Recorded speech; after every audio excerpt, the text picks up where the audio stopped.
why you should avoid expanding your product or service into a broader market, or in other words, why you shouldn't make simple MVP startup product into a mass, general, humongous platform.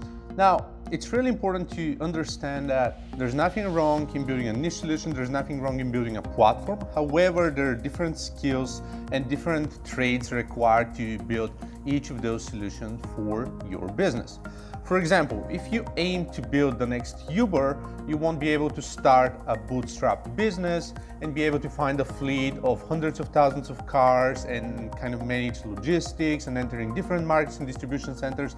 You understand what I'm talking about. However, if you try to start a bike rental shop in a specific neighborhood in a small town, you'd probably need 5 to 6 bikes to start with, or maybe up to 10, but still the investment won't be too high and the market needs won't be too demanding, which is going to make it a lot more possible to actually run the operations this way.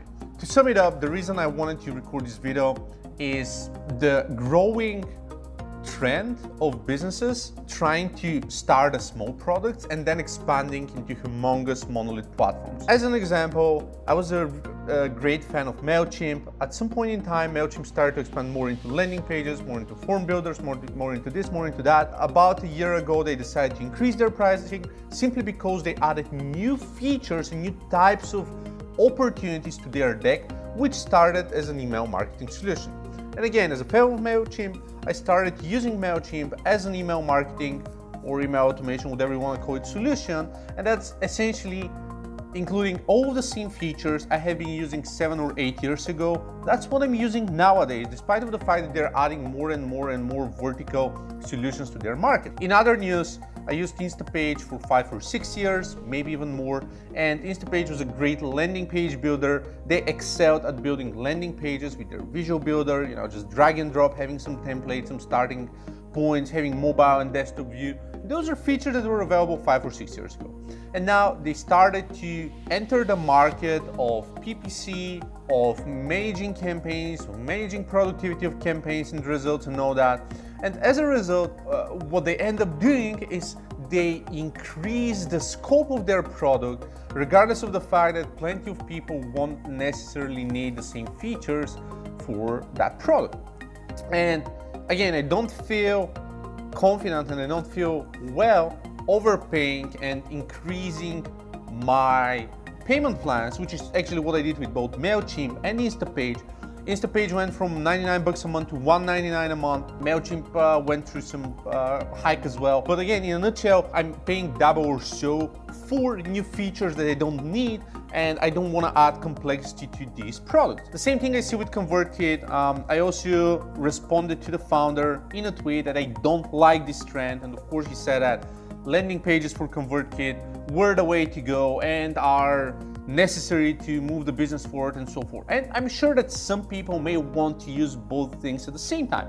However, I've recorded a video previously and I have it on my WordPress for SMEs podcast. I firmly don't believe that products should be bundled together unless otherwise required. And products can be kept separately for the most part, and it's a better business model. It's a safer business model. It's easier to start a landing page builder, an email marketing solution, A/B testing tool, and a PPC management campaign builder as 4 separate products under the same brand, but just a separate product, so that you can both market them and you can attract different people who want to use each of these features separately, while they may not need one of the other features, or they simply don't want to pay for it, or they have a better alternative for it. So that's why it's so important to actually have different types of products and different types of offerings instead of bundling everything in the same product. Because what I'm seeing here is lots of businesses are trying to resemble the HubSpots of the world, the Adobes of the world, and other businesses aggregating lots and lots of features together. Because again, Adobe has a very large suite of all products like Photoshop and Lightroom and video editing software and a bunch of other different things, and they keep acquiring and buying companies more or less under the same umbrella, so that the Adobe Creative Cloud can attract users with 3 or 4 features at the same time. However, the difference is that first off, Adobe is a pretty old brand that has a lot of time to build amazing software products, and refine their cloud and set market domination and a bunch of other different things. So new startup businesses won't have the same opportunity when they're entering the market. And that's really important to recognize, and it's really important to figure out. The second thing is that most of Adobe's products are more or less the same in terms of the types of features that customers need. What I'm trying to say here is that if I'm a video editor, I'm probably going to use both Premiere or whatever was the name of the video editing product, and then Photoshop, and then Lightroom, and then probably a bunch of other tools that Adobe sell, simply because they are really tightly connected together.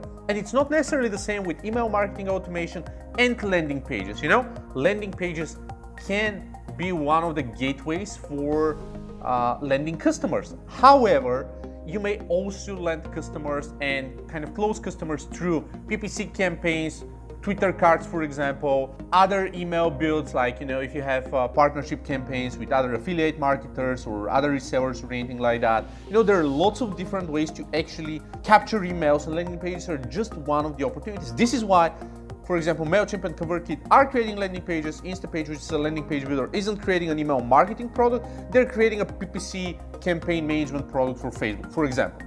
So that's why there are different opportunities to tackle this market, and just horizontally scaling isn't really the way to go. And again, that's just as valid for new starting business. If you're starting a new blog, if you're starting a new business, start small. Start as a niche product. The reason I like ConvertKit, the reason I believe they currently make about 20 million in annual recurring revenue, is the fact that they started really small as a niche product. And that's what their interview for Indie Hackers showed about 4 or 5 years ago. They started as the email marketing solution from bloggers for bloggers. And this was kind of their pitch. So if you're a blogger, again, there were lots of different opportunities. There were MailChimp and Aweber and GetResponse and a bunch of other Infusionsoft, lots of different ways to store your contacts and manage your campaigns. But what they said was, we are bloggers that designed this solution for bloggers. So this is really well tailored. Their campaigns were well tailored.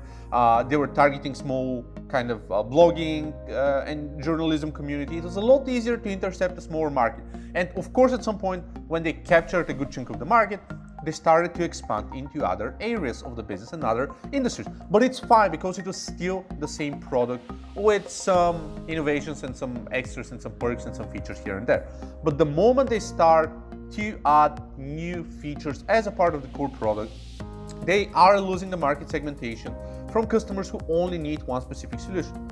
Because, as I said, there are lots of different ways to create landing pages with products like Instapage and Lead Pages, with WordPress themes, the Gutenberg editor that was just introduced, one-page single sites like Wix and whatnot, the big monoliths like HubSpot, who are also trying to do the same thing that Adobe does, but they're also losing some market segment because they have tons of features and lots of people don't really use those features.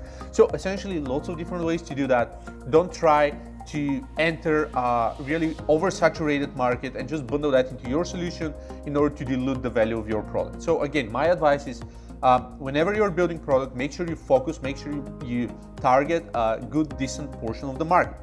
Until you do that, again, don't try to differentiate unless it's really failing as an idea. And when you do that, try to scale vertically in different verticals, like different segments, different industries or so, or maybe small features added to your product, but just don't try to bundle different products atop of what you have already invented.